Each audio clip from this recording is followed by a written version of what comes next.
Good morning po sa inyong lahat. Pakibati ho muna mga katabi natin ng good morning. Sabihin nyo nga po sa katabi ulit ninyo, mag-iingat ka lagi. No, alam mo ninyo, parang yung salitang yan, napakahalaga. Huwag natin mamaliitin yan kasi nasa ika-5 linggo na ho tayo ng Pasko ng muling pagkabuhay, fifth week of Easter. At kung babalikan natin, itong mga nagdaang linggo lang, parang napakaraming nangyari sa bansa at sa buong mundo. May mga kwento ng sakuna, may mga kwento ng aksidente, may mga kwento ng trahedya, pero wag natin kakalimutan. Meron din ang mga kwento ng tagumpay at bagong simula. Simula ng bagong leader ng ating simbahang Katolika. At simula ng mga bagong leader ng ating bansa. Kaya tama na ha, tapos na. Sabi nga nung kausap ko, okay, bati-bati na naman. Tama na. Tapos na ho. Pero mayroon pa tayong dapat gawin. Meron tayong mga paalala. At meron tayong dapat ipagdasal para sa kanila. Alam niyo po kahapon, sa ating Don Rosary Procession, dahil nga mainit pa rin ang panahon, alam niyo, hindi kagaya last time, yung mga sumasama sa Don Rosary Procession, alam niyo po ito. Dati-dati pag 5:30, madilim pa. Mayroon pang kwenta yung aming mga kandila. Ngayon ho, 5:30 ng umaga, wala na, ang liwanag na.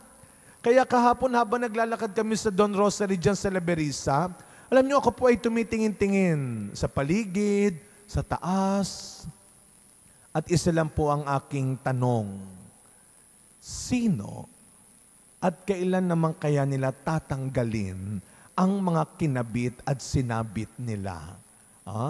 Yan ang next na tanong natin. Kailan naman nila kaya tatanggalin itong mga kinabit nila?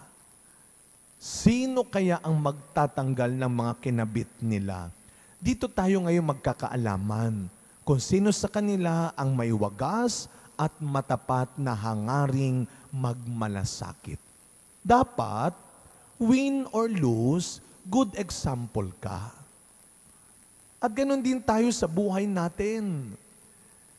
Hindi mo kinakailangan na ikaw ay masaya muna, maginhawa muna, mayaman muna, bago mo maisip na magpakita ng mabuting halimbawa. Bago mo maisip na gumawa ng maganda at tama sa kapwa, win or lose, good example ka. Ito ang paalala ni Kristo. Ito ang bilin ni Kristo sa kanyang mga alagad.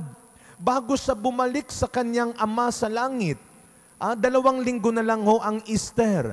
At maaalala natin, ipagdiriwang natin ang pagbalik ni Kristo sa langit. Pero bago mangyari yon, meron muna siyang mahigpit na bilin sa kanyang mga alagad. Parang utos na binibigay. Isang bagong utos na bigay ng Diyos sa ating ebanghelyo.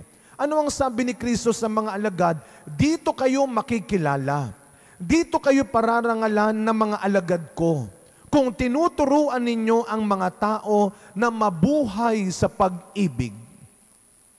At kung kayo mismo ang magpapakita kung paano mabuhay sa pag-ibig. Yung walang paglalamangan, yung walang pagsisiraan, yung walang pagsasakitan, yung walang pag-aagawan. To lead by example. That is the Christian way of leading and living. To lead and to live by example.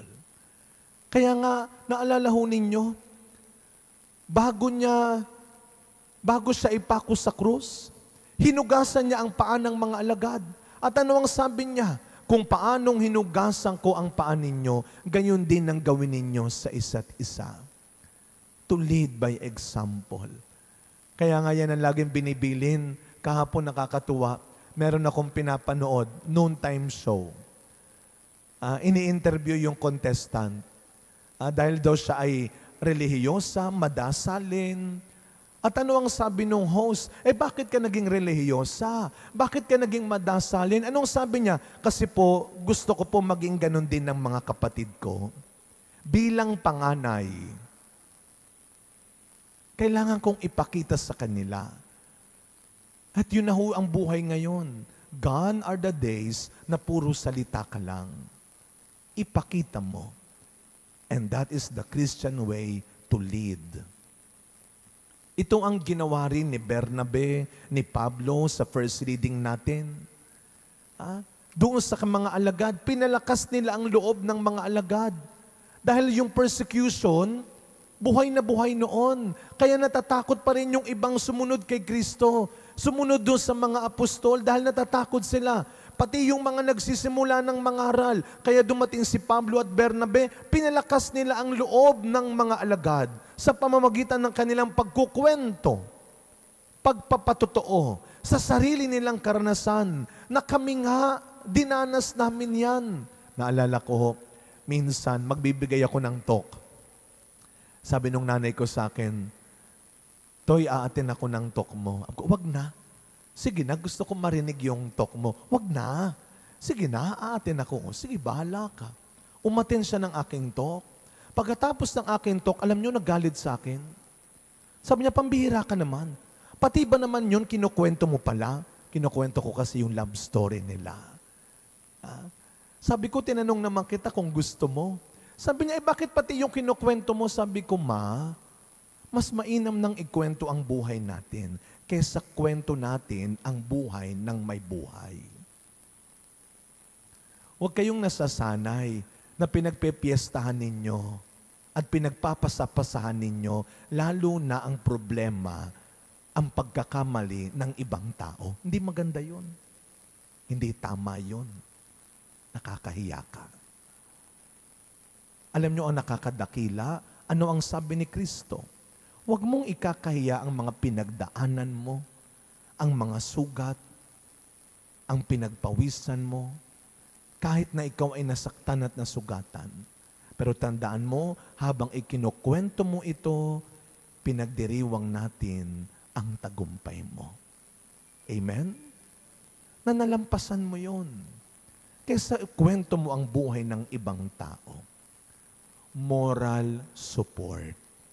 Mahalaga yan sa bawat relasyon, sa bawat pagsasama. Talagang iba ang idinudulot ng mga taong nagpapalakas ng kalooban mo at ng kabutihan mo. Hindi puro kaya mo yan. Hindi puro okay lang yan. Dapat, dun mo siya dalin, dun mo siya palakasin sa bandang totoo, sa bandang tama at mabuti lang. Moral support ang kailangan, hindi cheering. Hindi pambobola lang. At kung sakaling makita mo yung maganda, yung mabuting pagbabago sa iba, pakiusap, maging masaya ka rin para sa kanila. Huwag kang kakabahan na baka matalo ka, malampasan ka, at mapalitan ka na niya. Sabi nga ng pangitain ni Juan sa ating ikalawang pagbasa ngayon, ano ang sabi sa huling bahagi? Babaguhin at kayang baguhin ng Diyos ang lahat. What you need is moral support. What you should give is moral support. And the rest is for the Lord. Kaya sa pagpapatuloy na misa natin, mga kapatid, araw-araw, ipagdasal ho natin na sana hindi lang tayo makatanggap ng moral support. Na sana hindi lang tayo makakita ng mga taong magbibigay sa atin ng moral support. Na sana hindi lang tayo makakita ng mga taong good example sa atin. Araw-araw, ipagdasal natin na Lord, huwag mong hahayaan na maging madamot ako, na maging good example, win or lose, na magbigay ng moral support at hindi lang cheering sa ibang tao. Amen.